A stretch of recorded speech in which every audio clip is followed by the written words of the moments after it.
Hello, everybody, and I would like to welcome all the viewers today who are joining the new panel in the round of the discussions under the framework of the Human Rights in the 21st Century project that is being run by the European Youth Forum and the Institute Novum from Slovenia. Today, we have a very important topic, human rights and media freedom. We know that these two issues are inseparable. Can we actually have respect of human rights if we do not have free media, if the press are not allowed freely to do their work, if the social media are being blacked out, or if there is a domination of politics or governments over what the media are reporting? Without further ado, I would like to invite those who are guilty for putting this forum together. That is the European Liberal Forum and Institute Novum to give you a welcome and to tell us actually what we're going to discuss and why it is so important today. To start with, I'm very glad that together with us, we have Miloš Vodon, Vice President of the European Liberal Forum from Poland. Miloš, the floor is yours. Thank you so much, Emil. It's my great pleasure to be here with you, and thank you so much, Institute Novum, for organizing this event. I'm very looking forward to listen to the debates and also to see the conclusions from the debates.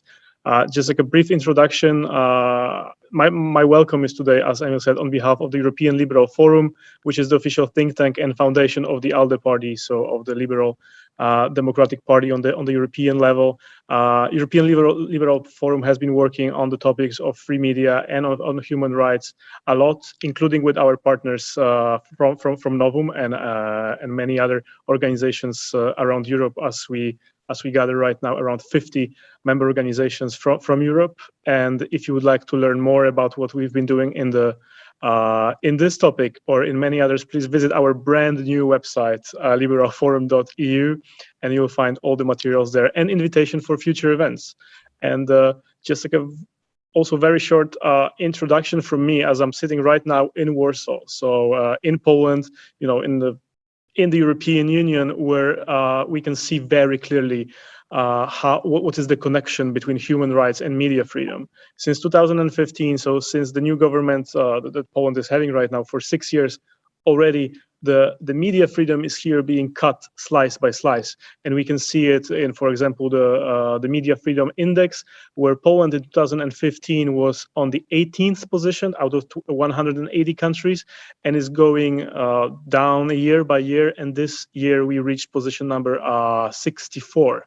So we are 64th out of 180, and once again, 6 years ago we were ranked as 18th, and we can really see it and we can really feel it. So there are many examples of, I could tell you how the government party made a public TV or the state-owned TV a propaganda tube of the state, how they are pumping millions of euros from the state-owned companies to the niche right-wing newspapers that are connected to them. Or I could tell you about the attempts of the state-owned oil company Orlen trying to buy a couple of hundreds of local media outlets, radio station, online portals with news to influence the public opinion and to make the party win again. Because party here in Poland, the government here in Poland knows very well that with this media they can control the people and they control electoral results, and they also very well know that without this support they will most probably lose the power. And if it comes to the relation with the human rights, we can also see it very clearly how much they influence their own agenda, which is anti-human rights, because populists, they do not understand human rights. They do not understand minority rights. They do not understand women's rights. And in the case of Poland, they are using public TV, state-owned TV, and all their media outlets to promote their own anti-human right agenda. And this is really dangerous. The way they talk about, for example, female rights, women's rights, the way they talk about minority rights, and the way they influence with this language electoral results, but not only, also the public opinion in general all over the country. All those people who take for whom the public TV is the main source of knowledge, people are shifting towards this anti-human rights, towards this illiberal, anti-democratic attitudes, and this is very dangerous. And the very last example of this trend, of this phenomena, of how illiberal governments use media is what we are observing right now on the border with Poland and Belarus. As you may know, there is right now a really deep crisis happening. And one thing that is influencing the public opinions on the crisis is the fact that journalists are not allowed to be there. Crisis happening, and the journalists are not allowed to be there, are not allowed to be on the border. Therefore, many of the images, many of the comments we are getting in the media, they come not from journalists, but come from the members of the government, from the politicians. And also there are images who are coming from the Belarusian and Russian regime, as there is a lack of images and journalists on our side of the border. What's available are actually sources coming from the other side of the border. And this is extremely dangerous. So without further ado, I'm really looking forward to your conversation on this very important topic. And I wish you a fantastic and fruitful discussion. And thank you so much from the European Liberal Forum.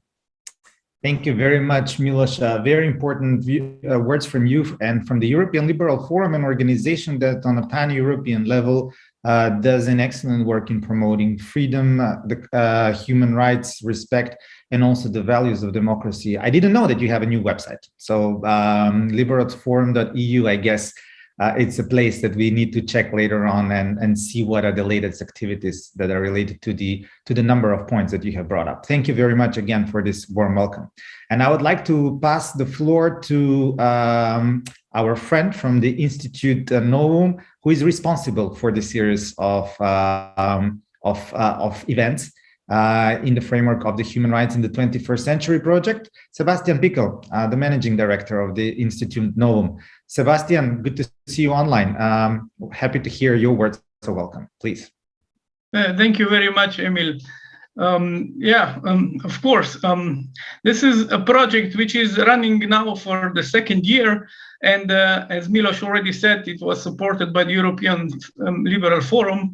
But the basic concept behind it is that in the 21st century, actually, maybe even more in the last 15 years, the human rights as they were understood 50 years ago, or maybe even, let's say, if I'm more precise, 73 years ago, when the Universal Declaration of Human Rights was accepted, or 68 years ago, when the European Convention on Human Rights was accepted, were a bit different than they are now. We are now actually somehow dealing with phenomena which were not so much present at that time, but there were others. At that point in history, Europe was coming out of the Second World War, but now it is going towards some other, let's say, issues and maybe even dangers which are popping up, and they are not just connected to global, let's say, geostrategic interests, but they are also connected to technological change, climate change, and the current one, let's say, health issues, which is, let's say, presented by COVID at this point. So we are now in this contemporary time, really in the middle of the, let's say, on one side questioning, on the other side thinking about human rights, what they mean now, how they should be understood, and so on. So yes, this event is one in the series of the events, and several others were already before it.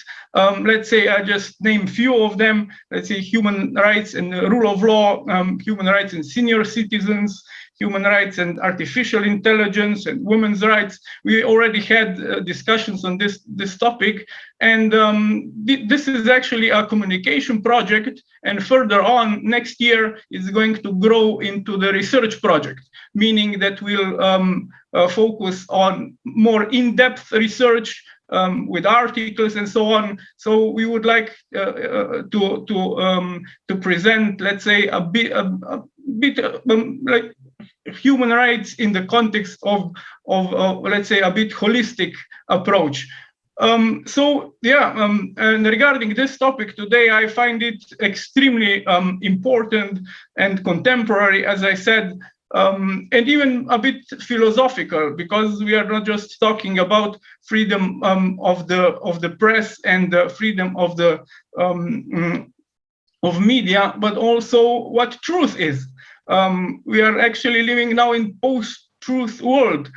Some might say in the world which does not really know what truth is, and this is one of the key concepts as well, contexts. Of course, as I understand, media is always in the equilibrium in the power struggle between capital, politics, and now this is shifting, towards politics, and the power is shifting towards politics and towards capital, and media is not being, as a freedom of speech, is not being a major, let's say, a guardian of truth as it should be. So a lot of questions which I'm going, I would like to see and listen to the answers you have, and I'm definitely going to listen very attentively and close to be, to see what the actually whole world which is presented today here has to offer. So Emil, thank you very much for preparing this panel. Thank you everybody here for coming and joining us, and I wish you a nice discussion, and thank you. Bye. Thank you, Sebastian. One thing that you forgot to point out during your presentation about the project and everything that you have been doing in the series of panels until now is that you are bringing top representatives from various sorts of walks of life, be it politics, be it academia, be it government, be it the different national institutions, which are contributing to raising the discussion and the debate about these very important issues. And this exactly very same way of bringing all these important people that can really stimulate the debate that we need about these important topics.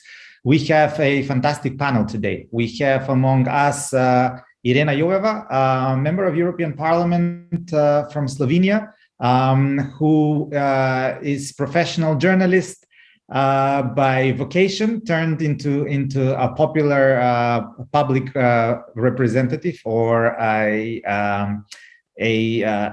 politician, if I may dare to say so. I was even hesitant whether I should use that word or not. We have also among ourselves Adelheid Wöffel, who is a journalist in action, being a correspondent of the prominent Austrian daily Der Standard from Southeast Europe, east of Europe, or from Western Balkans, being in the heart of the Balkan Peninsula in Sarajevo with us.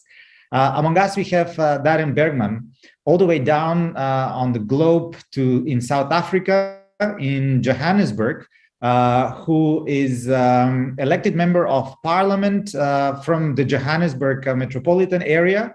And he's a shadow minister for international cooperation and relations in South Africa. And on the eastern side of the globe, we have James Gomez, who started up as a human rights and civic activist in his native Singapore, but is now based predominantly in Bangkok, in Thailand, from where he's logging in at the moment, and where he is a director at the Asia Center, overlooking the research and important work in Southeast of Europe. So before we go into the discussion, I would love to give the floor to Irena Joveva, who, as I announced earlier, is from Slovenia, a member state of the European Union, somewhere stuck between Central Europe and Southeastern Europe. Irena, as I announced earlier, you were a professional journalist. You were famous in your country as a journalist, and then suddenly you presented yourself for the elections. You were running for the elections of the European Parliament 2.5 years ago. And you come from a country which was normally perceived by many as a beacon of democracy, of human rights, respect. But lately, reports from your country are actually worrisome, to say the least. Or discouraging. There are reports like similar, as we heard from Poland earlier, that there is a decline in the media freedom, and that's the similar pattern that we see in other places of the European Union, like Hungary, like Bulgaria. And this general tendency is rather discouraging. If we top that up with what is happening in the candidate countries of the European Union, like Serbia or even Macedonia until recently, then the trends are not certainly showing us a wonderful or pink picture. In the European Parliament itself, where you are representative, you have been very outspoken about these tendencies and about these developments. So please do tell us, how do you see the current situation? What is the current real trend in Europe? Shall we be worried about media freedoms in European Union and Europe at large?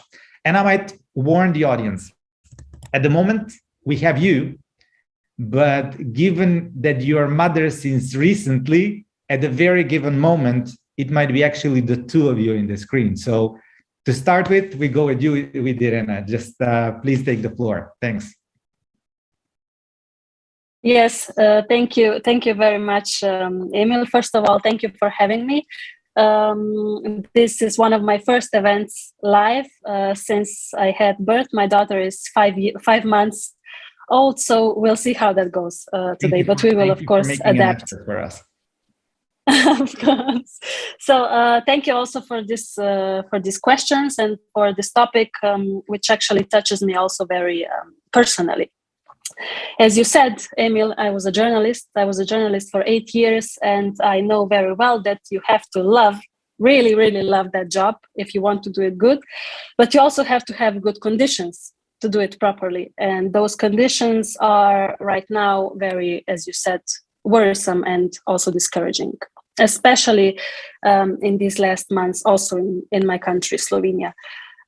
So the field of media freedom and free journalism is one of the key topics for all times, but perhaps even more urgent topic in these times. And independent media provide public and accessible information in real time, and thus necessary transparency over relevant decision makers. And as such, it's a non-negotiable essence of every democracy. So you know how Washington Post slogan says, democracy dies in darkness. I believe that only with independent and objective information can we find the right solutions to the challenges that arise. So as a former journalist, I share great concern over current events in the field of media in Slovenia and beyond, especially Hungary, already mentioned, Poland, and also, unfortunately, elsewhere in the world. And I strongly condemn political and other pressures on journalists and media outlets with desire to suppress independent reporting and conditions for a public debate. So the growing pressure under which journalists find themselves today can ultimately lead to extreme cases, such as we have seen, unfortunately, the murders of investigative journalists in Malta, Slovakia, Greece, and elsewhere. But allow me to sketch wider issues which are currently threatening the press and journalism in general. First is that circulation of the printed press is falling consequently for a number of years now, as they are still in the process of transitioning to the digital new world, where different new models are emerging, whether with online advertising or subscription models. And the revenues for the professional media are falling as there is a different consumption of news nowadays. For example, more people get their media via social networks, and consequently there is less funding for investigative journalists. Second thing is that younger generations all speak English. So the small local media, say in Slovenia, a language of 2 million, is competing with, I don't know, for example, New York Times or Financial Times. And, it's hard to compete like that. And if I had to choose just one media, I would also probably choose to subscribe to New York Times or Financial Times before some, local media from Slovenia. So we are seeing that resources are trickling into a few large ones at the expense of others. And second is the falling revenues for changing financing models in the digital world. For this, we actually have a solution, at least in a limited sense, with the copyright directive, which gives the publishers some bargaining rights, but for now only large states have made some progress here. But we have also a lot of legislation already in place while working on additional ones, and they all try to address different issues to create a comprehensive and horizontal framework with workable solutions. But let me get back to the original thesis. So on top of the two broader challenges I was already talking about, it comes to declining media freedom in the states already mentioned because of the illiberal populists trying to destroy media freedom or commercial interests of the owners, pressuring on the editorial independence. So declining revenues for media have made the situation worse because then the sinister actors can have larger leverage, both in public media by legislation and direct funding, and in private media with advertising revenues from the state-owned companies and possible conditions attached to it. So in Slovenia, this trend is very visible now. Janez Janša's government is pressuring our public media as much as he can. He was also withholding funding to our press agency for more than 300 days, also installing complacent editors and director in our public broadcaster, channeling advertising revenues to his own party propaganda media, while at the same time smearing and discrediting independent critical journalists, at every opportunity, even blaming them for his disastrous handling of the current pandemic. So yes, we should be extremely worried because such trends are gaining traction. Just look at Hungary, where there are only few critical media left struggling for their existence. In Poland, Miloš already talked about it, the state-owned companies are filled with peace party loyalists trying to buy out independent media outlets, even abusing legislation in their favor. For example, with proposed advertising tax, which would hit precisely the critical ones. At the same time, their public media is already so deeply subdued that their public television is using video cut from Netflix series to report on how migrants are attacking people in Sweden. They're using Netflix for that. Let that sink in.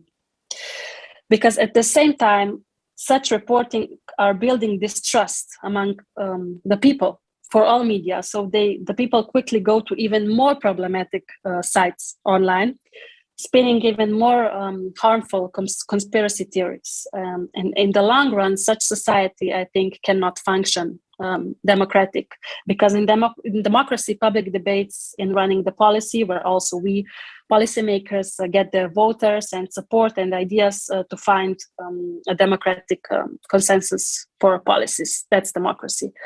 So the trends are therefore really extremely worrying and discouraging. And I'm actually counting on the EU-wide legal framework with enough safeguards that the journalists and the editors will have the conditions and the power to defend themselves, to freely do their jobs without interference from politics or owners of their magazine. And at the same time, I follow fellow journalists who dare to report on the real problems, and they discover and thus confront even their most ardent opponents. I also place my hope in the younger generations, and I will finish with this for now.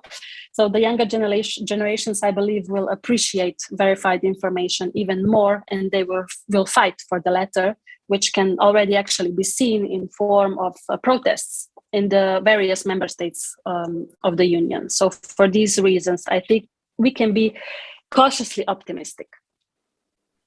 Thank you very much, Irena. You brought up a number of issues that are simply very mind-boggling, because there doesn't seem to be a proper response to a number of points that you raise, and the challenges that you exposed that are at the very core of the European Union sound quite global. I think when we discuss issues like access to local media or subscribing, as you said, to a global media, which one would you follow? It's also a challenge about understanding what is happening on the local ground. If you follow, like, for example, only New York Times, what they tell you, would you actually understand that there are some problems that the local community has to deal with, especially when it comes to human rights? And then you brought up this question of the online presence versus the standard media and how this challenge is going to be. So it connects very much to our next speaker, who is sitting in Sarajevo with the beautiful map of the Western Balkans, or the Balkan Peninsula, in the back of her, in the backdrop of her.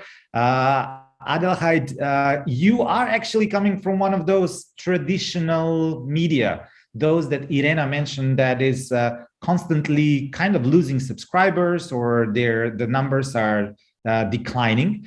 And a lot of content is going from paper print into online. But your professional media still keeps you up on the spot as a professional correspondent from the region, rather than relying on the sources that come online. You come from a country, Austria, which is an exemplary case of press and media freedom on European or global level. I might remind you actually that your colleagues, the journalists, did such a good job a few years ago that you even brought down the government by exposing the corruptive work of some of your ministers, which created an outcry. Nonetheless, what is happening in your native Austria does not seem to be replicating very closely in the neighborhood, down around the map which you are showing in the background. How is the situation down there in the Western Balkans, in Bosnia and the surrounding countries? Are the tendencies similar? Is there any press freedom, media freedom? Yeah, thank you so much, Emil, for this invitation and to talk today. Yeah, I think if we talk about differences between EU countries and Western Balkan countries, we have to focus on what we talk about when we talk about EU countries. Because, for instance, when you look at the Press Freedom Index, Bulgaria is ranked on the rank 112. So the situation of press freedom is worse in Bulgaria than in any of the Western Balkan countries which are not part of the EU. So I think, I mean, I'm covering all of them. I'm covering also Bulgaria, Romania, and Greece, and I can say there is a lot of differences between these countries. They're not to be seen as in the sense of media freedom. There is a lot of differences. After in Bulgaria, for instance, an increase in physical attacks, more collusion between media authorities and oligarchs, and physical attacks against journalists. That's why it's so bad. After Bulgaria, there is Montenegro, for good reasons, because it's also very bad, especially physical attacks against journalists. Then it's on rank 104, followed by Serbia, scored on 93, then followed by North Macedonia on 90. Albania is on 83, and then Kosovo 78, and Bosnia is the best in comparison to the others in the region on rank 58. And I have to say, since I'm living in Bosnia, I'm in the last couple of years, I had the impression that this was a good choice, to be honest, because I feel I think that the pressure is really less than in than in some other countries. And I think the pressure on journalists increased very much in the last, let's say, 5 years, especially. It was always bad in Montenegro, but it increased very much in Serbia, for instance. Yeah, I think generally the media freedom is just a reflection of the attitude of the ruling class, I would say, towards civil liberties, trust. It's also a reflection of the the citizens when it comes to trust in institutions. So you can see if there is a lack of freedom of media, there is always also a lack of trust in institutions. So, and this is also, I think, worsening due to the pandemic, this trust. And it is also related, media freedom, to transparency of politics, very much, and of course to the rule of law. So what I mean is how much you dare to ask and to question the ruling authorities. It has to do with this trust issue, the general trust. And I think we have some countries which established a culture of mistrust and conspiracy in the political field. So these conspiracy theories we have now, due to the pandemic, within the pandemics, we had it already before, very much in all these countries, especially for instance, in Bulgaria. I know it for many years. So when it comes to the press freedom, it is. I have the impression that the greater the self-confidence of the citizens is to question authorities, the greater the self-confidence of journalists is. This is related. This is a mutual thing. You can feel it if you travel to these countries and you talk to the people. There is such a thing like a general mood towards liberties or a lack of this. What the biggest difference between the situation, like in countries like Austria and here, is that here journalists have a very precarious situation. Very often they're not employed at all, or they have very bad contracts, and they earn very little. So this is, I think, makes it much more difficult for them. And the political pressure is enormous. Especially in this state-owned, let's not say state-owned, but state-related media, like in the broadcasting. And I know, for instance, because the editors-in-chief, they don't protect the journalists.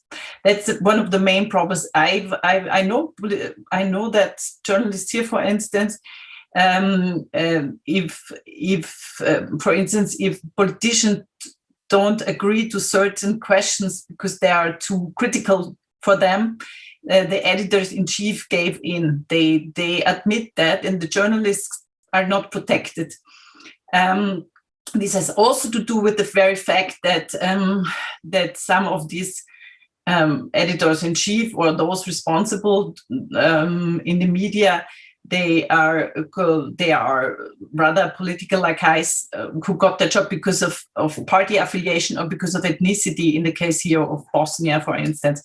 So I just want to mention two things which seem to me important to me in this region.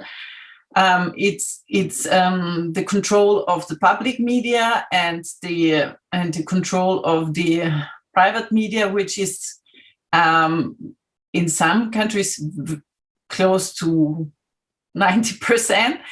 And it was, for instance, visible in Montenegro 3 years ago when the former ruling party was seizing control of the supervisory council of the state-owned TV broadcaster.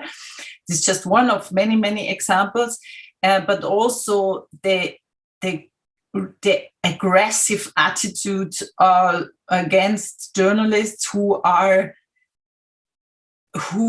investigating. And I want to refer to Jovo Martinovic. He is an investigative reporter from Montenegro. He did great work for many international media, and he was in 2015 arrested, and he was in prison for many months, and he was even convicted. And they still say that he was part of a drug smuggling ring. The very truth is that he did a documentary about organized crime, and I think the problem of Jovo Martinovic was that he knew many of these criminal groups, and he knew also the state structures related to that. And that was why he was, so much, that he was convicted, and that he was, that they said that he was a criminal. Yeah, I want to stop here. Thank you. Actually, it's quite interesting, because these are the real examples that you're talking about. These are the day-to-day cases which bring about the topics. I mean, we can talk about ratings here and there about press freedom, whether certain countries place 120 or 50 or 12 or whatever, but it's actually these exact stories are the ones that are quite telling about what is happening in terms of media freedoms and the realities. And exactly in terms of those practical, exact cases of pressure or bullying, I would like to go back to Irena, because Irena, I heard you recently, you were saying that you yourself are being subject to aggression and attacks for the work you were doing in Slovenia. That's quite of a worrisome tendency. I mean, what is it actually that is happening over there? And if they can subject you under such a pressure, under such a harassment or bullying or even verbal attacks, should the ordinary citizens, if I can call it ordinary citizens, the other citizens, should they be worried? Yes, I was target already as a journalist, but of course I am an even bigger target now as a politician. The problem is not about what I'm saying. The problem is my background, especially the fact that my mother and my father are not born in Slovenia. So they use that every time to, try to discredit me. It doesn't matter what I say or what I write or what I do. But the problem here is I don't take it personally, because I'm not the first one and I'm not the last one. The problem is that the politicians or the politicians that are in the coalition mostly are doing that. So when they can do that, people are probably thinking, well, then we can also, do that and say to everyone whatever we want. And this cultural debate should be cultural, but is not. I have nothing against critics, but this is nothing critical. This goes on a personal level. So the atmosphere here in Slovenia is really becoming more and more radical. And that also poisons relations between people. And I actually feel the distress of people in difficult times, especially now during this pandemic. And, the decision makers, the competent decision makers should resolve in relations to the civil sphere problems, the real problems. And the actions should be taken, more clearly and more decisively and more quickly as possible, and transparency should be here, but they don't do anything like that.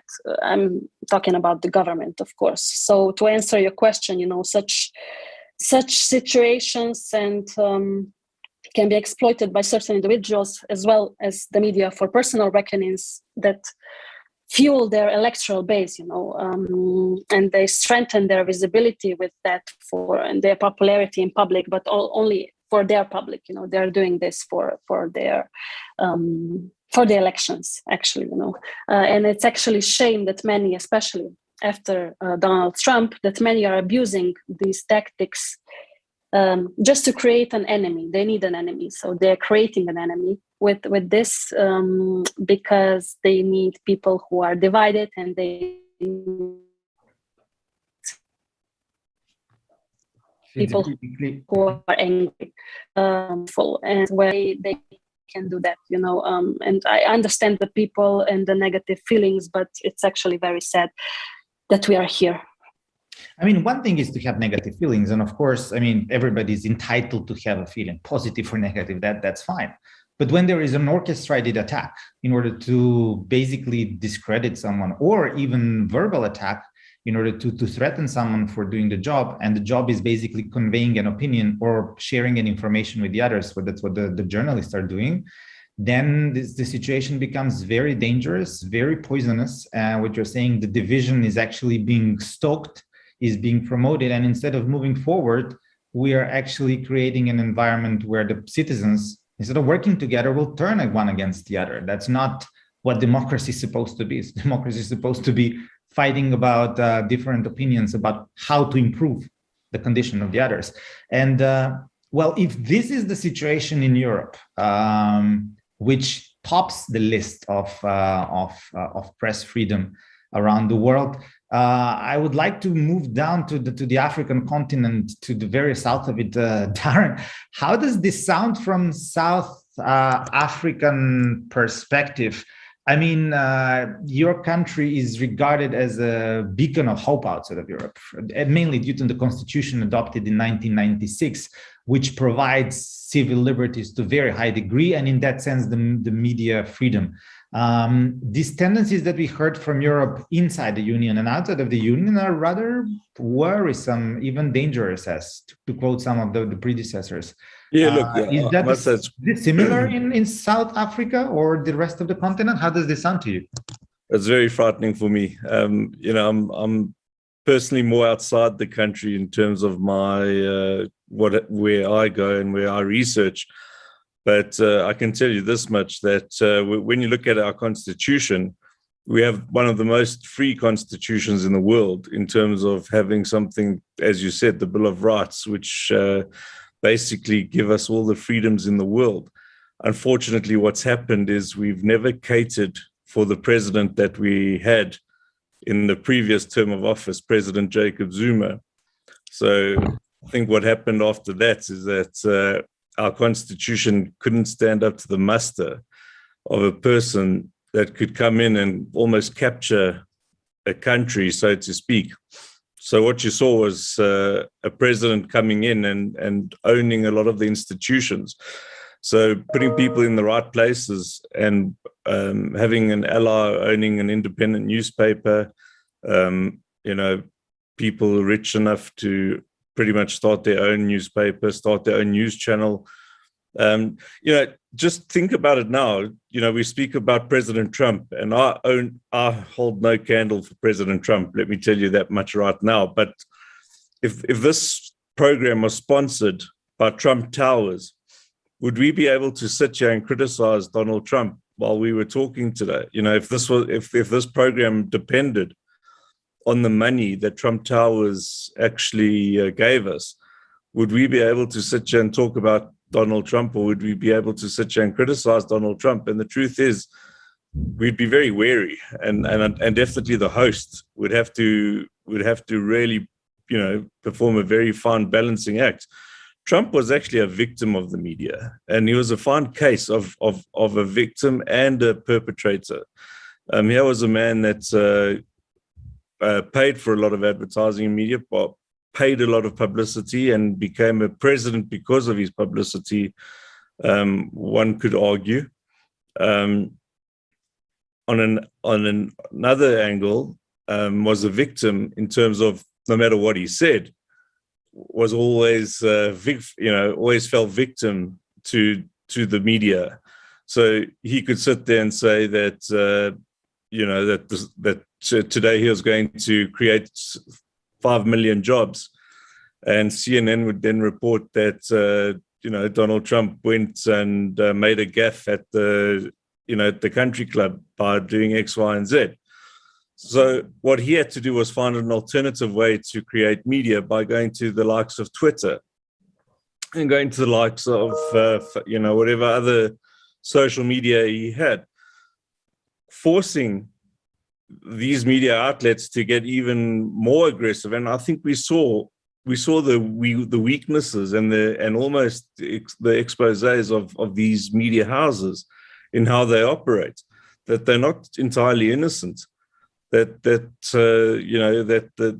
sometimes there are agendas within the media houses, and if you follow the money. So if you come back to South Africa, what we thought were free and fair media houses, after this president that I speak about, that all of a sudden this constitution that we believed was a free and fair constitution, you're getting people that are testifying at what's called the Zondo Commission, and they're testifying about some of these great named journalists that have been getting paid to write good stories or getting paid to leave certain stories out of the media.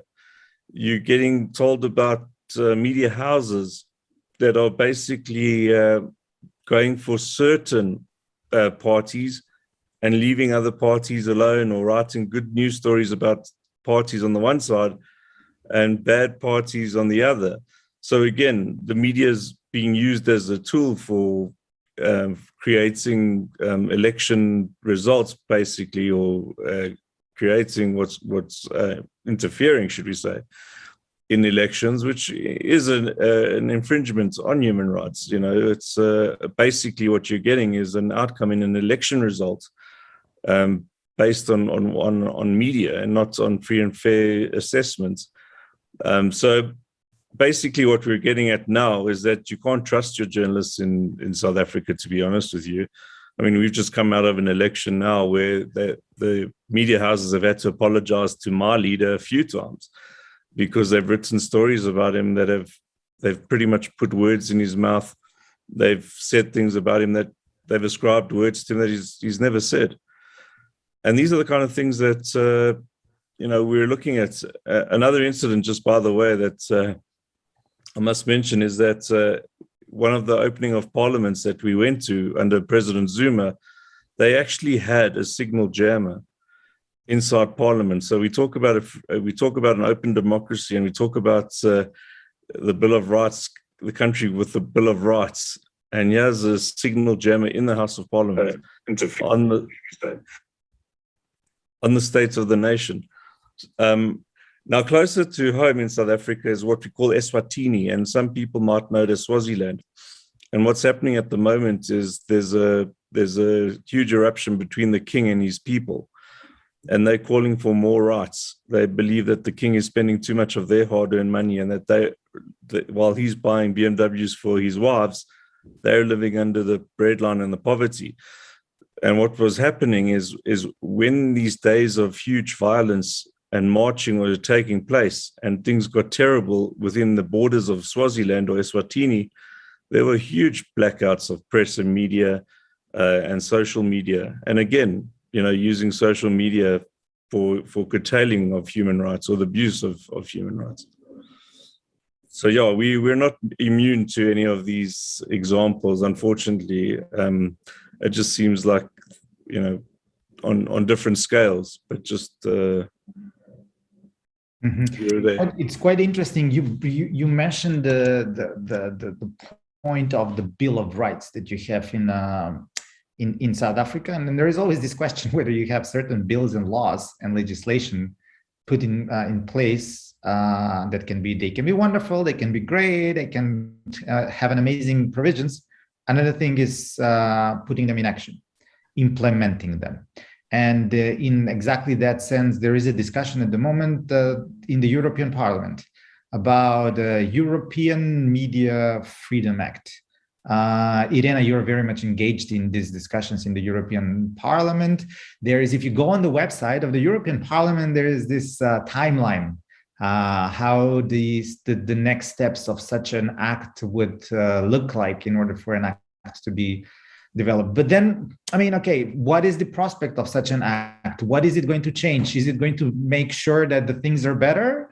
There was this interesting case about Trump that Darren brought. Are media freedoms going to be guaranteed like that, or they're going to be still victims who are not going to be protected, even if such Bill of Act is enacted on a European-wide level? Well, the plan is that the situation should be better with this Media Freedom Act. And I think that we should start sooner with this. Actually, they should start in the previous mandates, but they didn't. So now it's maybe too late even for some countries. Unfortunately, we were talking about Poland and Hungary, but still, we have to do it. And I really believe that it will be, or it should be better if the plan will be fulfilled. I mean, it's still, the text is not, of course, yet here, and we don't know yet what will happen. But I can say from my point of view, because I want to be a part of this legislation process, so I can say from my point of view what I think should be inside the legislation. And also I can say that we already spoke about this with the Commissioner Vera Jourova, and she actually agrees with most of the things that I already spoke with her, so I can maybe just briefly say what should be here, so that the conditions would be better. So actually, this is supposed to be the most comprehensive legislation for media to protect independence, both in private and in public media. And as I said, the concrete solutions are still not articulated, but the main plan is to create full transparency for advertising of media, especially of the state-owned companies, transparency of ownership, also EU-wide safeguards for public media with an EU board, so they can protect each other, because we have independent organizations now, but they don't have the power to do anything. So I would also like some common standards in media legislation in the member states. And for private media, I think that we should make special provision for them also in competition law, so they would be treated separately with centralized EU power to decide on takeovers to prevent concentration, and some constraint to their owners, not to interfere in the editorial policy. It's actually about time, as I said, that we treat the media sector as it deserves, because it has a large, if not the largest, impact on the democracy itself. That's what I think. So I could go on, but actually these are the crucial points, and I put my every hope to this legislation. Thank you. These are very important things, because as liberals or people who believe in freedom, we're talking about freedom here. We do not think that everything should be regulated, but when the things go wrong, the regulation needs to step in order to protect this exact freedoms that we are talking about. And I don't know how many of you have watched this series Succession on HBO. And mind you, everybody, this is not a program that is being supported by HBO. So in terms of freedom of choice, we invite you to watch Netflix, HBO, Amazon Prime, or whatever a local provider you might have. But watching this series, it reminds me how important it is actually to have a legislative framework in order to make sure that the political struggles and the political strengths and fights that are behind are being put into a framework that is controllable, manageable, and guaranteeing freedom. So thank you, Irena. I know that you have to leave. Thanks to you, and thanks to you, baby girl, as much as she can understand us, for allowing you to be with us. We thank you for spending an hour with us instead of spending with her. Thank you very much, Emil. Thank you. Hvala lepa. And we'll continue with our panel. With actually discussion that we're talking actually about everything that is happening now in the context of post-pandemic. We were having already tendencies that were quite worrisome. I mean, what all the previous speakers have mentioned were tendencies that existed over there for a couple of years. And then bang, the pandemic hits. It hits the entire globe. Nobody was immune to it. The world moved to mainly to the online sphere. People could not even go out on the streets to buy newspapers and stuff like that. The world moved to the internet, and then the internet freedoms were impacted like everything else, especially in the context of the changing communication landscape. As I said, no part of the world was immune to it. Southeast Asia, neither. And we have James Gomez with us, who is one of the directors of the Asia Center. And you've been working, you guys over there, on a bunch of reports. You were working on the internet freedoms in Cambodia, on what is happening in Timor-Leste, whether the internet freedoms are under threat. Of course, Burma, Myanmar, the dismantling of dissent after the junta cracked down on everything, including media freedoms. You sounded an alarm about the tendencies and actions of the governments and the political regimes in this part of the world. What did you observe, and how is that relevant for the rest of the world? James, please. Thank you very much, Emil. Dear friends, happy to be here. I'm part of a network connected to Asian liberals and Democrats. So happy to, have that cross-regional, friendship because we share the same values and political viewpoints. I just want to build on the previous three speakers outlined, and I want to put a message across for your consideration, which is what we are experiencing here in Southeast Asia, which is essentially the argument is that the deterioration of internet freedoms is having a corresponding impact on press freedoms, partly because our previous speakers have identified because of sustainability issues, of technological change, that a lot of the articulation of journalism have moved from the traditional platforms to internet platforms. I want to also point out to you that if we look at the indexes of rankings, and I know our colleague earlier also mentioned the issue of rankings or press freedoms, I want to invite the friends here to consider the correlation between the press freedom rankings and internet freedom rankings. So I'll just give you two examples from Southeast Asia. At the bottom of the scale, if you look at Vietnam, press freedom, it's always at the bottom of the 10 or 11 Southeast Asian countries. Its internet freedoms is also ranked at the bottom of the scale. And if you look at the top of the scale, you will see Timor-Leste at the top of the scale for press freedoms.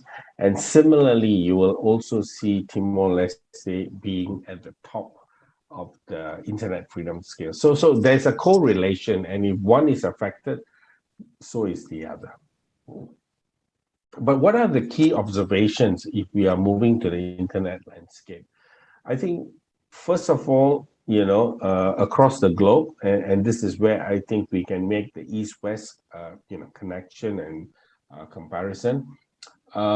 Consumption of content is mobile connection reliant.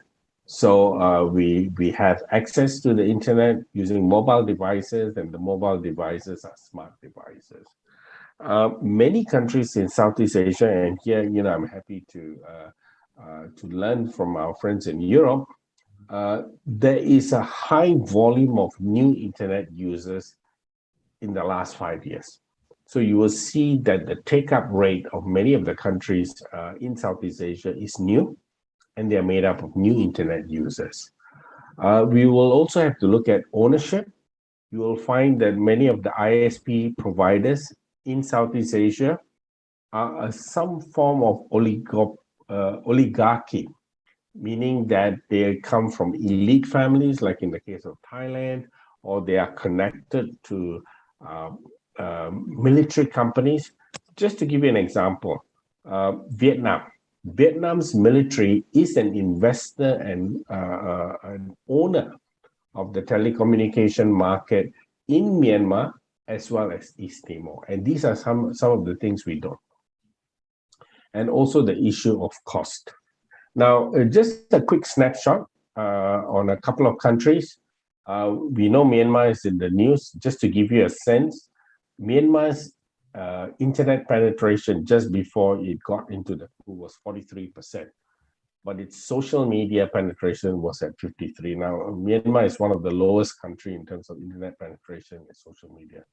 But if you look at Brunei is at 95% internet penetration and 99% of social media penetration. So the point I'm making here between Myanmar, which is only about 50%, and Brunei hitting 100%, it doesn't mean they are free. Both countries are equally unfree in terms of internet freedoms and press freedoms. One of the other considerations that most people don't pay attention is the cost of accessing the internet. Now, the cost of accessing the internet for a 10 gigabyte mobile broadband data in Brunei is $26 US dollars. But they have a gross national income of 66,000. Now, Timor-Leste, the cost of internet 10 gigabyte is 25 US dollars, but its gross national income is only just less than $5,000. So I think when we look at internet accessibility, we also need to look at affordability. So where does this leave us? What it means is that increasingly in Southeast Asia, and I think partly the colleagues have mentioned, we are moving towards the online platforms. So we have the rise of independent online media. We have independent journalists, some of them who blog. We have people who just use social media platforms such as Facebook or Instagram, so they become social media influencers. And then we have the general, folks who are social media users sharing. So as a result, we have a lot more happening in the online space, and that's something to be considered. But because journalism has shifted online, governments have also moved to tame the framework of online expression, in the region. And here there are three sets of laws which are very interesting. Many parts of Southeast Asia, had colonial, rule and experience. A lot of the coding, right, was in the penal code, especially, the British who were quite, omnipresent in Southeast Asia. So a lot of the control about press freedoms, and especially with internet around fake news and disinformation, is in the penal code. Now, the penal code is a pre-internet era. So many countries, in the initial stages, use provisions from the penal code to tame the internet, to tame, expression of independent journalism that shifted online. Then we had the second phase of evolution of laws, where governments began to roll out telecommunication laws, cybersecurity laws. And what they were looking for here was to state simply that anything that was digital and going online was subject to the same rules as, press laws. Now, this is where it becomes interesting, because as the information shifted from HTML coded internet, which is Web 1.0, to interactive Web 0.20, where users were also generating content, then you have the emergence of fake news laws. Now, this is where it becomes interesting. Fake news laws are not cheap to administer. They're expensive, simply because you've got to monitor, you've got to surveil either physically or using technology. And you focused on, shutting down people, shutting down websites, shutting down social media pages. Now, what's happening right now in terms of cutting edge in Southeast Asia is really the emergence of the National Internet Gateway. So what they are looking for is they don't want to go after you in terms of an individual user or a particular platform. They want to shut the whole internet infrastructure off. So this is what you have seen from Myanmar. So in Myanmar, the military junta, when they took over through the military coup, they decided to just simply turn off the internet, as opposed to targeting specific individuals or websites. They still do that, but they found it cheaper and more efficient just to turn it off. Now, they didn't have a law. They just used the military, power to execute that. So where it's, being rolled out in terms of law is in Cambodia, where they have introduced the National Internet Gateway, and, using the China model of the firewall, they want to turn off the internet whenever they want. Now, how do we mitigate that? We can mitigate that through the use of privacy and data protection laws, so that government's capacity to surveil you, because when they use the internet gateway, what they do is they graft surveillance software onto the whole internet infrastructure, and they can spy on you, right? So if we have privacy and data protection laws, that can, to some extent negate it. However, in the few countries where they have introduced privacy and data protection laws, it's more about surveilling foreign internet companies and the kind of data they may extract from their national jurisdiction. And, China, comes into play here. And it doesn't provide the, ordinary user the privacy and data protection as we would normally understand. So as a result of grafting surveillance onto the internet infrastructure, you have evidence or instances of eavesdropping.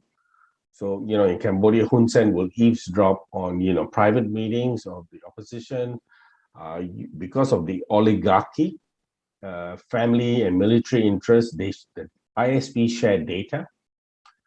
They also do IP tracking. So one of the things that has come up for discussion in Southeast Asia is, the vulnerability of, apps such as Grab, so they know where you're moving, what kind of taxis you're taking, and so on.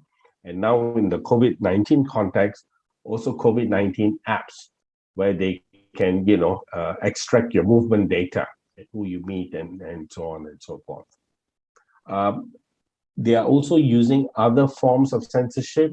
Apart from blocking websites, they are throttling internet speeds, they turn off electricity in particular districts, complete internet shutdown like we've seen in Myanmar. And also in Myanmar, we had evidence of, the militia going around and destroying internet infrastructure in certain housing districts where they thought UN officials or people who are, pro-democracy were living. They are also using online harassment, information operation, political narrative, and control over online content. What this really means is that they're not just using law, but they are also using negative campaign. So as a result, what we see now is a lot of people are becoming criminals as far as fake news laws are concerned. A big target are journalists who have moved online, but you also have student activists, civil society activists, artists, opposition leaders, and even tech companies who have, become vulnerable. So I'm just going to wrap up by making two other points. All of this is leading to self-censorship. So if you come to Southeast Asia, if you go to a place like Vietnam, Laos, Cambodia, even in a place like Singapore, people refrain from posting and sharing. They consume online content privately if they are able to. Some even cease to access political content, and some even avoid, online political participation in seminars or events like the one right now that we are doing. So, in short, what we are seeing is the move is towards complete infrastructure control with an emerging caveat. In the old days, they will blacklist websites, they will blacklist social media platforms, they will blacklist an individual. Right now, they are looking to turn off the whole internet, but they know it's a problem. So in Myanmar, we have found out that when they turn off the internet, you don't have banking, you don't have financial access. So they are moving from a blacklist to a whitelist. So what they want to do now is to turn off the internet, but they will allow some sites to operate, such as banks and apps and so on, in order to keep the economy open. So this is what's happening in Southeast Asia. And this affects journalism and journalists in particular. I'll stop here for now and happy to interact. Thank you very much. James, this was very interesting to listen and very, thought-provoking, because you were doing a research into something that a lot of people have not ever thought about. Who is actually the owner? We tend to think that the owners of the media can be only businessmen or conglomerates or even oligarchs, from what we have discussed earlier, but that the military would be owning the telecommunications and be at the heart of what is happening now, directly or indirectly. That's a new, so to say, challenge being brought into the equation, if I may put it like that. And all of this, regardless of there is some legislation where it's a rule by law imposing the people to restrict their freedom of expression or censorship, the consequences are the same. The people are going to refrain from speaking up. It's also something that we have been witnessing in the Western Balkans, right, Adelheid? It's like a lot of people are tending to be self-censoring themselves in terms of do not speak too much because you might face the consequences of what you have said. If the government representatives do not find your posts online to their liking, you might face consequences. Also, if you as a reporter or as a journalist from the region are writing something that it's not to the liking of the power circles, you might get yourself into trouble too. Now, how is that challenge affecting your work, particularly in your day-to-day work? How do you deal with it? How do you respond to these power circles, political elites, or whoever who might be influencing you on expressing your opinions, either what is being published in your newspapers or what you're posting in the digital sphere? Yeah, I think due to the pandemic, we all faced a new sort of kind of pressure, because in Southeastern Europe, these autocratic regimes, they use even more autocratic-like tools to respond to the pandemics.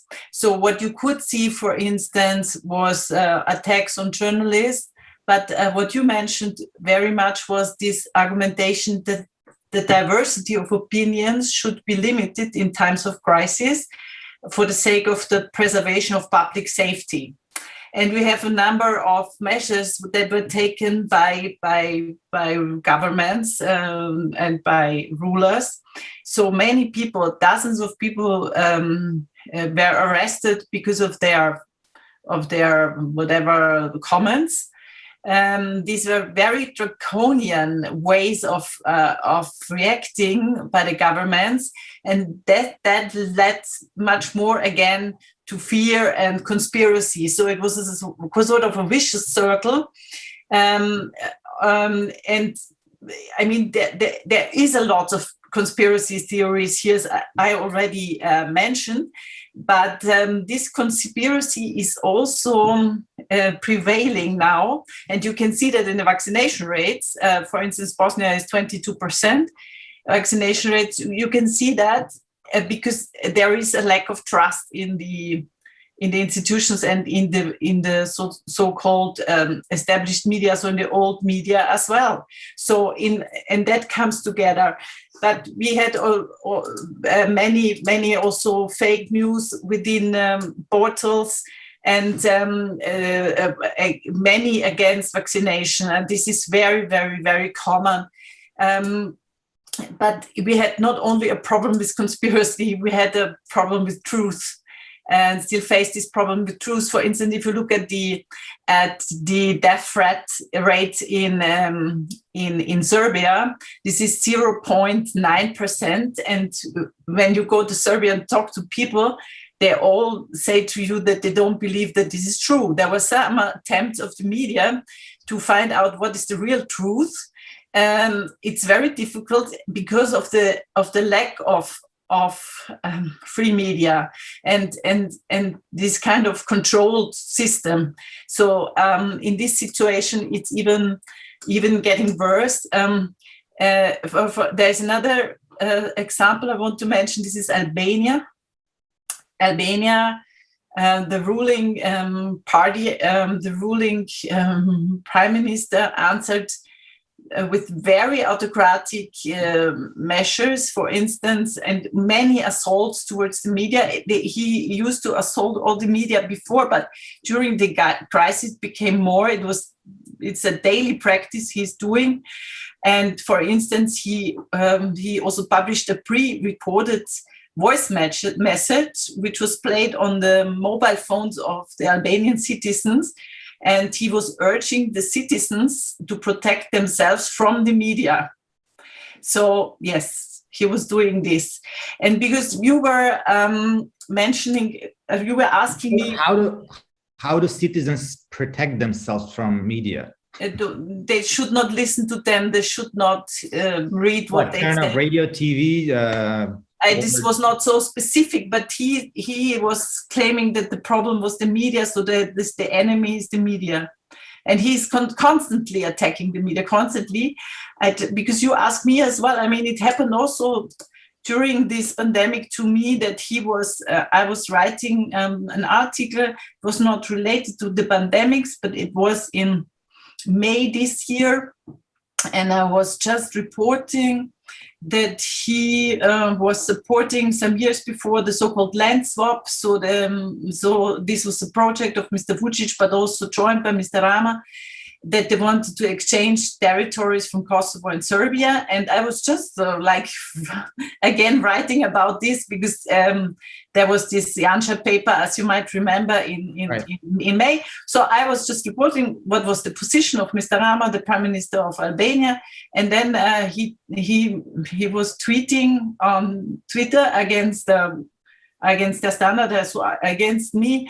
And he said on Twitter, behave like that standard behaves like a fake news spreader, and he said that it's not true what I was writing, and he was embarrassing, and this was happening in May.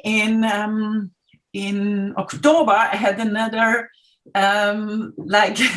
interesting response to what I was doing in the region, and in this case it was the president of Serbia responding to what I was writing, because I wrote a comment about what was happening on the border between Kosovo and Serbia, and he said, I should be ashamed for what I was writing. So he was also it was also said their standard should be ashamed. So these two things was just in recent time happened to me as a direct response from the most powerful politicians in two countries, which was something new to me, I have to say, because normally they don't do it like that openly. Yeah, and since you know that especially now the region is boiling, especially here in Bosnia and Herzegovina, the tensions are high. I can just tell you from the last week what happened to me. I got phone calls in the middle of the night, practically like every night, but the last night not, but the night before, it's always like at 3 or 4 o'clock or 5 o'clock in the morning that somebody rings on the phone. It's always like, I don't know who this is, but I think it's sort of I don't know. It's Serbian numbers, yeah. So I don't know, but I would say, I mean, we have to face that this is we have to deal with autocratic regimes here, and this is this is where we are in, and we have to be clear with this. Nevertheless, I think that I'm still in a very privileged position here, because I really admire my colleagues here in the region, like in Serbia, for instance, Montenegro, Albania, wherever, because they don't have my passport and they don't have the backing of the office in Vienna, so they are working under much more pressure than I really have to stress this. I mean, yeah.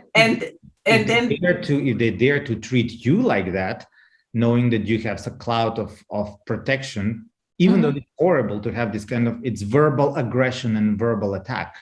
Well, they try to discredit you. That is their aim, and they do it mostly via the comments in the online edition of my newspaper.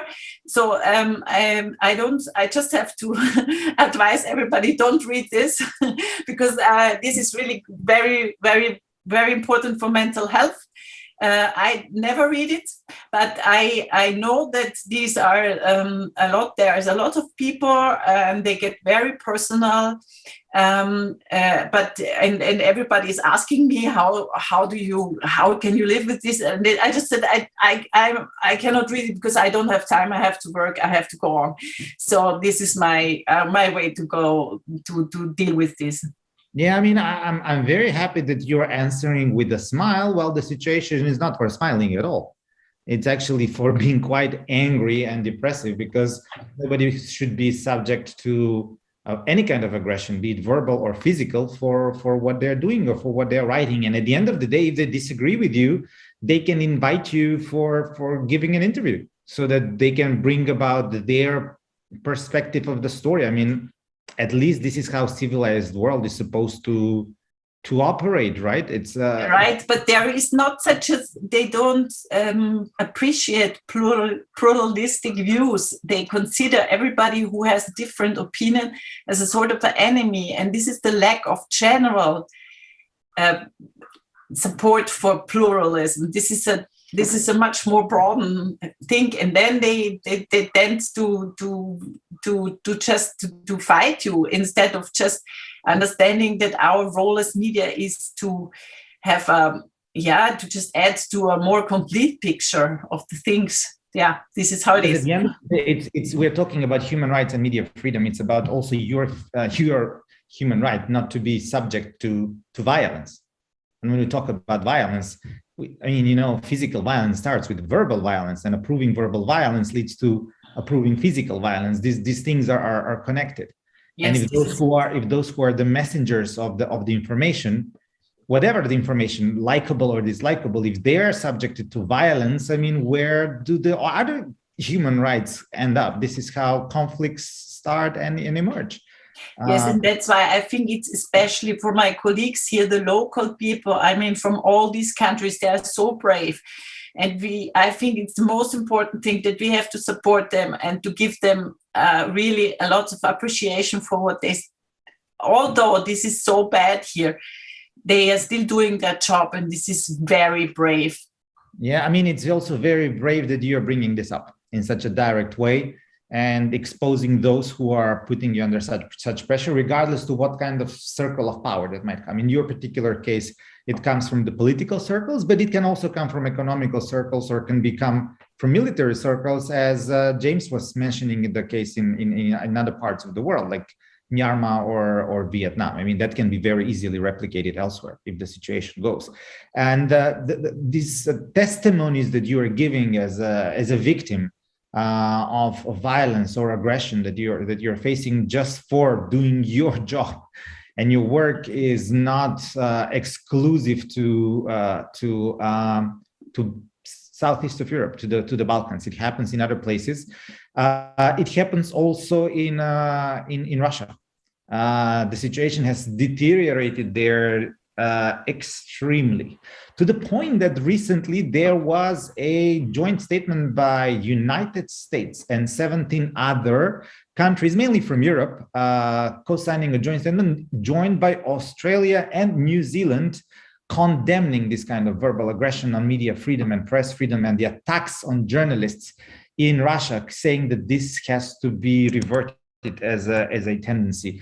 So because this is kind of a global reaction that is concerning in one country, I would like to ask Darren, because in his job profile as a shadow minister for international cooperation and international relations, I would like to understand, how does this sound to you? I mean, it also in South Africa is not isolated. You have also apartheid era legislation there that can be used to limit, press coverage when it's the case of national interest that is at stake. Do you think that there should be international interference in this kind of, so to say, internal affairs, as some would call it, as press freedoms or media freedoms, or even protection of human rights. How does that look to you? What would you say as somebody who's actually active in that? And you're also in Southern African Council of Cooperation between Yeah. Do you discuss this? And by the way, you said that you have to be on the move, and I said this is the panel of human rights in the 21st century, so nobody has to be glued on them there discussing. I hope we can hear you. You know, actually, so Darren, moving as we speak. We Yeah, so hear it's not you with what's interruptions. I don't think your signal is the best. So maybe can you hear me now?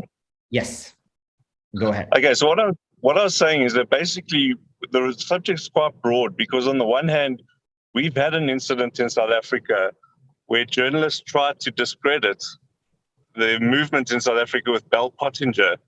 You'll remember there was that PR exercise where they came and they tried to create this white monopoly capital, and they tried to create that there was this white wealth. Yeah. But this is owned all the wealth Basically in South Africa. stigmatizing and discrediting those who are sharing information instead of focusing on what is the content of what they were trying to say. Correct.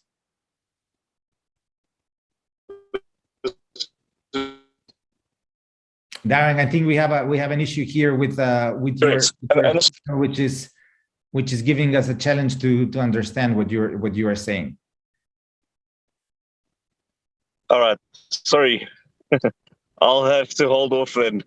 Yeah, you're back, but I hope we can hear the entire message you had to share.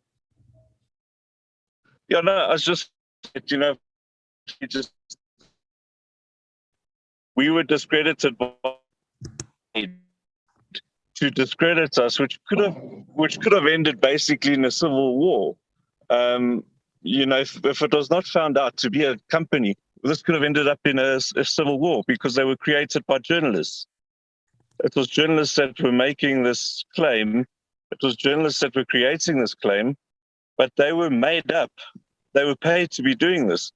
So they did it in a concerted way. They did it from all sides. Now, if Russia's law came into place, on this hand, it would have worked, because here they're outlawing basically false reporting. But who's the judge, who's the jury, and who's the prosecutor? Right. So where it wouldn't work is if all of a sudden we say Putin did X, Y, and Z, and now Putin decides, well, that journalist needs to disappear. Like, let's say in China, we've got an athlete that's already missing because that athlete said X, Y, and Z.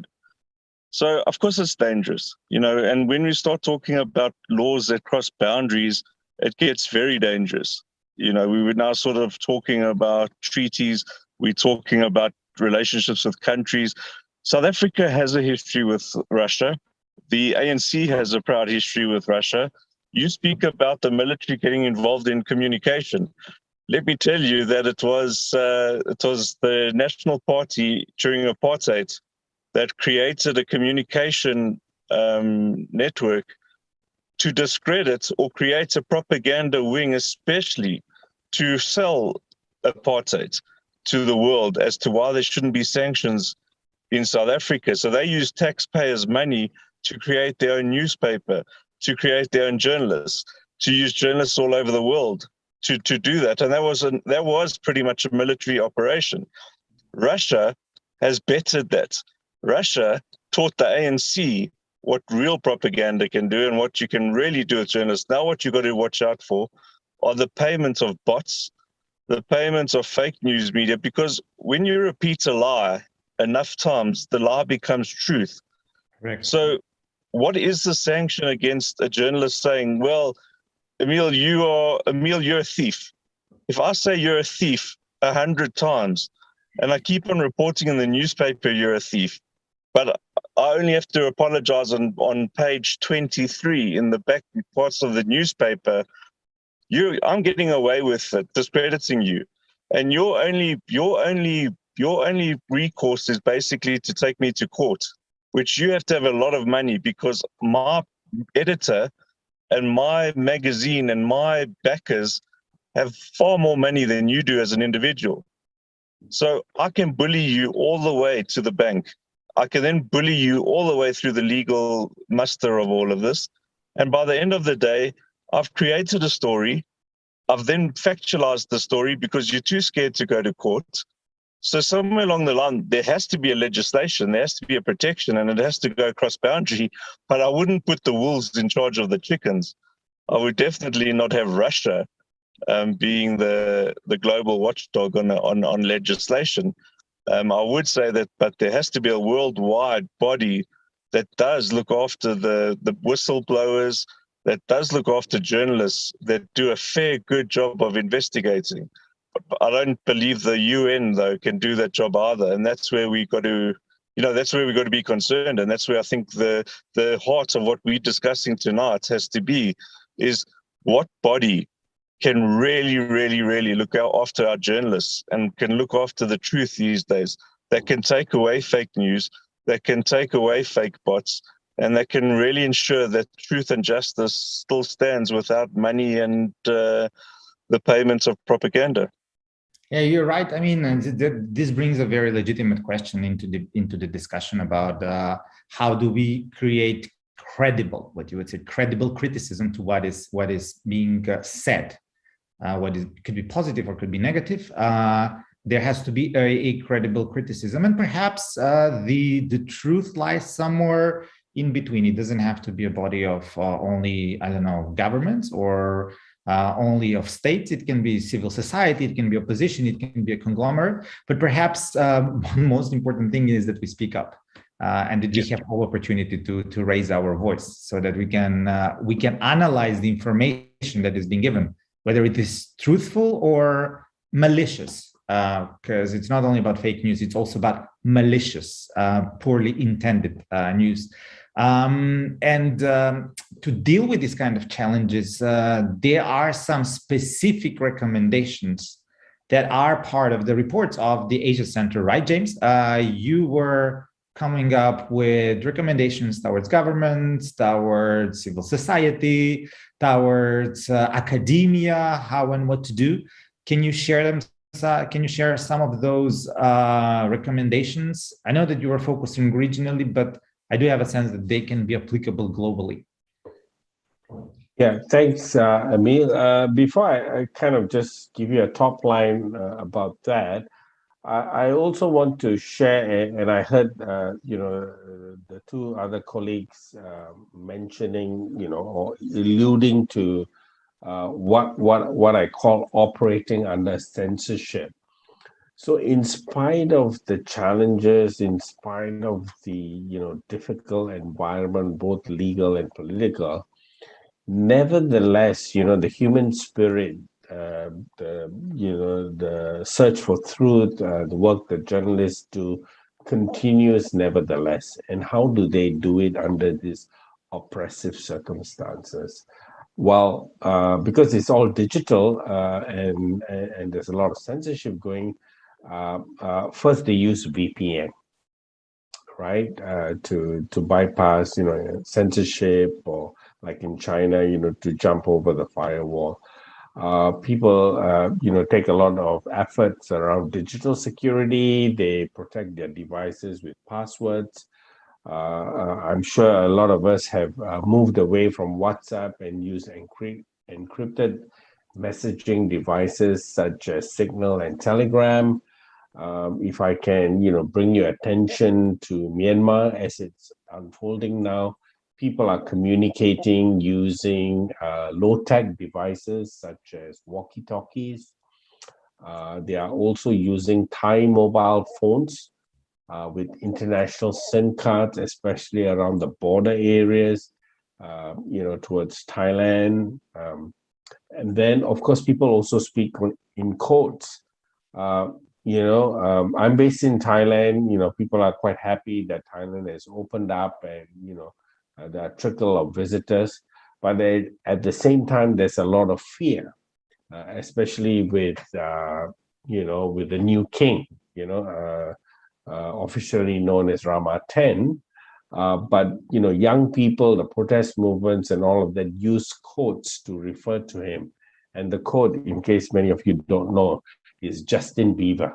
So if you are referring to the current Thai king, they simply refer to him as Justin Bieber. So, and then last but not least, people meet confidentially, privately, to have 4 eyes, face-to-face meeting, and this is how, in reality. But in terms of recommendations, they are pretty standard, in terms of recommendations.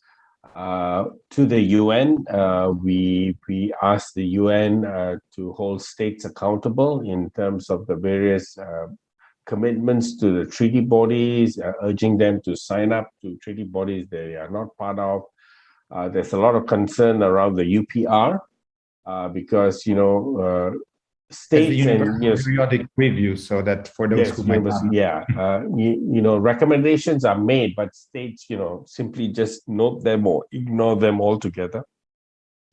So how effective it is? We reach out to government. When we say governments, we also reach out to parliamentarians and ask them to speak up in parliament, to reject difficult laws, or introduce amendments. We encourage civil society to monitor the situation and advocate.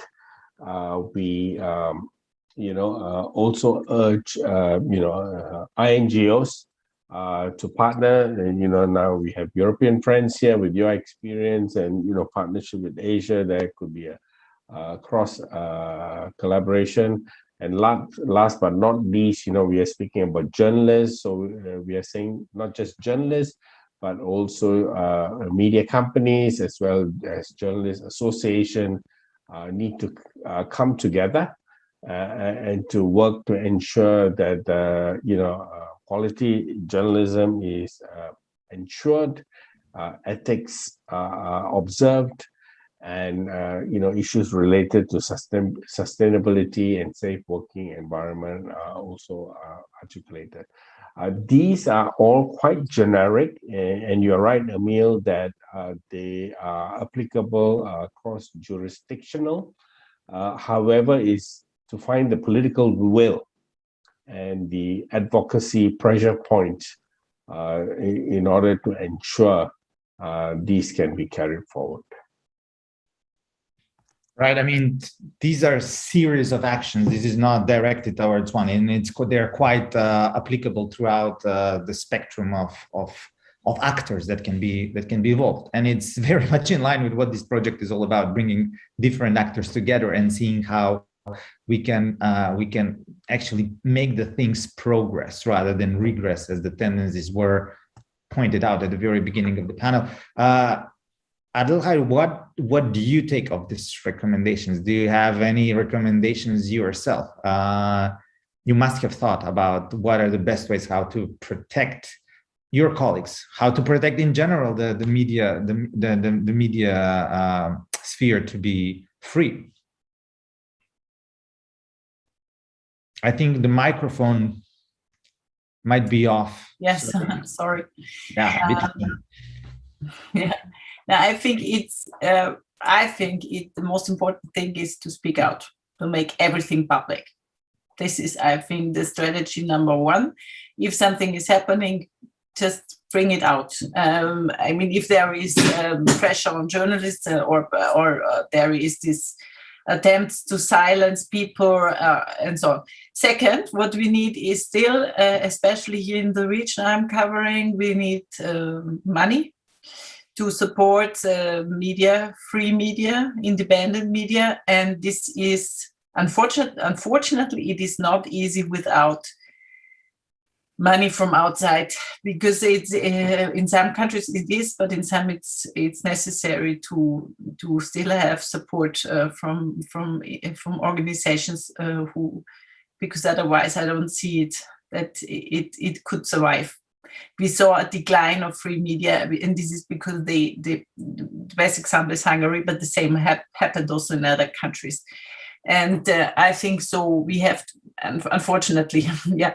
I'm not a fan of this model, but I think this is true when it comes to. We have quite good media still, but they are all financed from either from big companies who can support. Like, for instance, Enjeda in the Balkans is very important, but it has this American background. Otherwise, I think it could not be like this. Or Balkan Insight is very, very good media. And I think this is very important to, let's say, on a financial, but also on a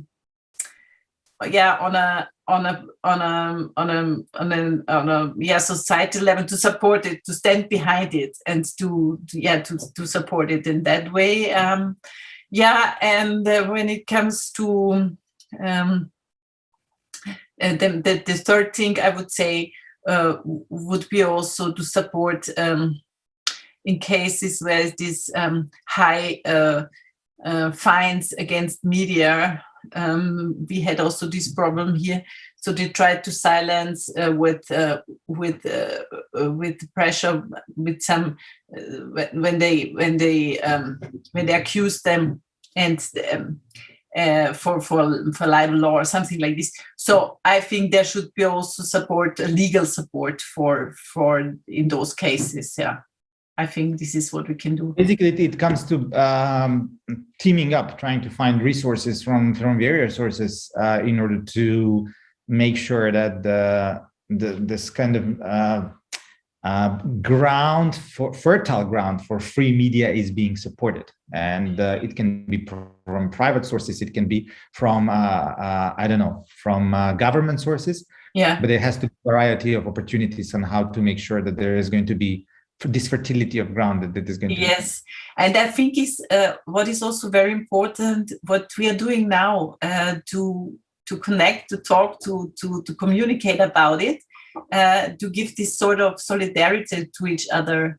So that this is, I think, for moral reasons, very, very important that we talk to each other. I can say for the journalists in the region, I mean, for me, it's always very good to talk to the others. Otherwise, if I'm just alone, I feel left alone, and it's very important to strengthen ourselves.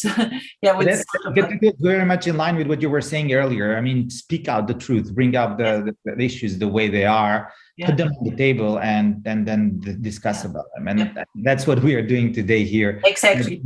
There are politicians, journalists, researchers, people who can, from various points of view, reflect on the issues. Darren, going back to you, if you are still around, I'm not sure where the car has taken you. No, I'm here. Definitely has taken you somewhere with a mask. Just for some concluding remarks, I know that you're very active internationally. You are in the SADC as well, in the board. You're a treasurer over there. You're working with a bunch of countries in that part of the world. You're in the Human Rights Committee of Liberal International. Should we expect some action on the international level to safeguard media freedom? Because what we understood today, without free media, forget about human rights respect. Well, this is the thing, COVID, I think, gave the leaders a platform to, I think, pretty much behave badly. I think we saw some leaders behaving badly. We saw some leaders behaving well, and I think we saw it in election results. I know that you were quite involved in Africa, and you were involved in some of those elections. So you were quite au fait with some of the elections that were either, played by the media or downplayed by the media. And either way, these had an effect on human rights, be it good or be it bad. But the media definitely had a part to play. I would hate to see a Southern Africa where there's no media, or where there's a threatened or intimidated media, because that's not a free and fair media. And as many speakers have said today, is that we need our media to be free and fair. We need them to be able to report honestly.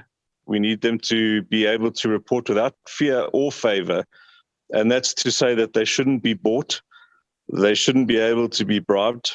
And in the same instance, they shouldn't be able to be persecuted, and they shouldn't be able to be tortured. And so when we look at SADC and we look at those countries, we're hoping that, our countries are poised to look at our journalists as tools of democracy and tools of peace, as has been discussed, and tools of growth. That in the future that we would hold our media and journalists as these tools and be proud of them and see them as integral parts of that. So yeah, for me, it's all about growth and development and working side by side as politicians and journalists. We all have our parts to play. And I just want to say thank you very much for having me. Thank you very much, Darren. And it's like, it's you said it, you're active in SADC, and they're good news from SADC. There are some positive tendencies. Let's welcome them. What is happening in the Seychelles, or what is happening in Zambia with the democratic change over there, not because the liberals have taken over the presidencies, but because there was a possibility to have a proper democratic transition, and where the media played their positive role in bringing about the opportunity for the people to understand that there can be variety of options, and that in a democratic sense that they can choose. And also, positive news from South Africa, that the pure dominance of one party, which had over 50% for 3 decades nearly, is crumbling. That can be only healthy for democracy. Let's hope that doesn't bring South Africa to the direction of Zim, but towards the direction of more freedom and more liberties. And also to hear, thank you, Darren, again. Go ahead, finish your meetings. Thanks for making an effort to be with us, despite your busy schedule. Bye to you, James. You wrote it in our chat. I would share it with everybody who is watching now or who will watch it later. Go to asiacenter.org and check the baseline studies over there to see what were the recommendations that you were saying. You mentioned underline number of actions, recommendations. Shall we expect something more from you? Shall we expect some action? Give us some buzz. Yeah, I want to put out a cutting edge development. I was inspired by what Adelheid had said. Adelheid earlier, she mentioned the need for support and resources to move the advocacy and campaigning forward. But I also want to say that we need to be guarded and be ready about what authoritarian and conservative states are preparing against us when we make these measures. And in Southeast Asia, this is the cutting edge development around laws related to foreign interference. Singapore has passed a law on foreign interference. Hun Sen in Cambodia has started articulating it. Several of the countries in Southeast Asia, they have not passed specific laws about foreign interference, but this is an emerging issue. And I think this is something that we could all sort of muster our intellect and campaign efforts to sort of respond. First of all, what foreign interference is not clear. Two, the elements about foreign interference already exist in some countries that have passed anti-NGO laws, such as Hungary, and also several countries in Southeast Asia. In those days, in those articulation of laws, the focus has been what is a foreign agent. So they were trying to identify organization and people. The shift in the new foreign interference law, and this is where I come back to what Adelheid had said earlier about resources. The foreign interference laws are now targeting resources and they are targeting cross-border partnership and collaborations. So I think we need to be alert, since the signal is already coming out, to monitor and already develop, actions for resistance and pushbacks. So for me, I mean, coming back to a specific action, I would, share with you that the Asia Center is looking at these developments in Southeast Asia, and we would be happy, through you and the friends that we have met today, to have an exchange of views and ideas and possibly collaboration about how do we deal with this new threat.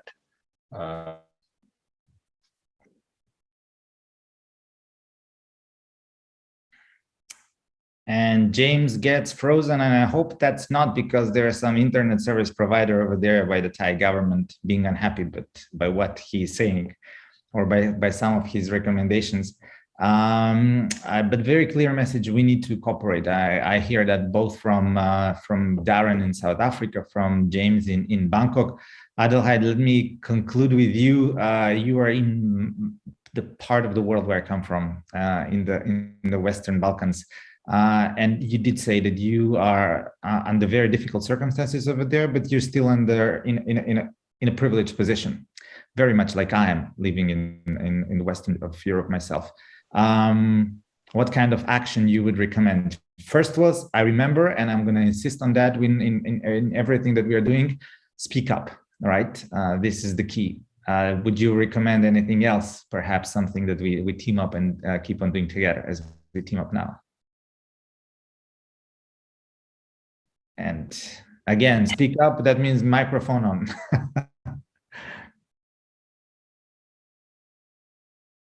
I can't hear you though. Interesting. No? Ja, wunderbar. Okay, great. Yes, I think we should also discuss the situation here in this region much more in the European context. It is not enough. There is not enough awareness in the European Union, in Brussels, in other parts of Europe, and there is not enough solidarity, and there is not enough political answers to these tendencies of autocracies here. When it comes to the Western European countries, they are too much cowards in their answers, and this is one of I think this is a political answer now. It's not so much related to the media, but I think to pressure on a political level for more clear messages and of course also for there is no reason to appease these autocracies. There is no reason for Western European countries. Yeah, that would be my second advice. Yeah, I will abuse the opportunity of saying that I'm in Brussels today, and then in one of the discussions about exactly what you were saying, lack of information, that I had to say, like, come on, are you really aware what's happening? And I had to open the map on my phone, and it said, this is the geopolitics of the world. This is what the autocrats are doing. Are we gonna have a strategy what we're going to do 5, 10, 20 years from now? Or are we just gonna have strategy for getting out of the crisis in the next 3 months and then forgetting what is long-term that we want to achieve? So yes, thank you very much for all your contributions. James, you're back. Thank you so much. I'm frozen too. This is not the end of the work of the Human Rights in the 21st Century project. Sebastian, you're still with us. You mentioned at the very beginning that the project continues. Would you like to say something for the very end? You were patiently listening to us without raising the hand that you want to contribute something. I'm sure you had something to say. Exactly. I always have something to say, but at this point, I was just very pleasantly surprised. How on one side we have a global participation, but the problems are more or less not the same, but quite similar. So I did listen, I did take notes, if this is what you are asking, but as I said, you know, this project is going to be developed further. This, even before I said, this is a communication part, in a sense that we are gathering different subtopics, talking about different, let's say, angles and so on. And next year, I believe it's going to be more in-depth research. So we are definitely going, but you know, if I connect to this concrete topic of media freedom and press freedom, this is definitely going to be one of the, let's say, of the more important focuses in the next part. So yes, thank you to everybody. Of course, Emil, to you. You know, I've seen that you have tons of energy, and that now I can see that you are multitasking as well, you know, from Brussels and several events in more or less in the same time. So, and thank you really very much to all the speakers. Yeah, I hope that we'll be able to join our forces again at some time in the future. And as Mr. James said, maybe we can even build on this background something which could connect different countries and different continents, and definitely take this into consideration. So once more, thank you everybody for participating on the event. Thanks, Emil, and I hope also that our viewers and listeners had a nice experience and they learned something new. Thank you. Thank you, Sebastian. Thanks to everybody for joining. I have to admit, at the end, I am very personally touched by this question because I have a lot of friends among the journalists, and I know what they're going through with the pressure, be it from the, I don't know, political or financial matter. And I do know that we need to protect the media freedom, because without media freedom, everything that we do is actually pointless. And in the end, we're going to suffer. Thank you very much, Sebastian, again. James, to you in Thailand, Kapong Krab. And to you, Adelheid in Sarajevo, vielen Dank, Servus. Keep up the excellent work you're doing, and we'll definitely come back to you with more events. All the best. Bye-bye. Good night. Bye.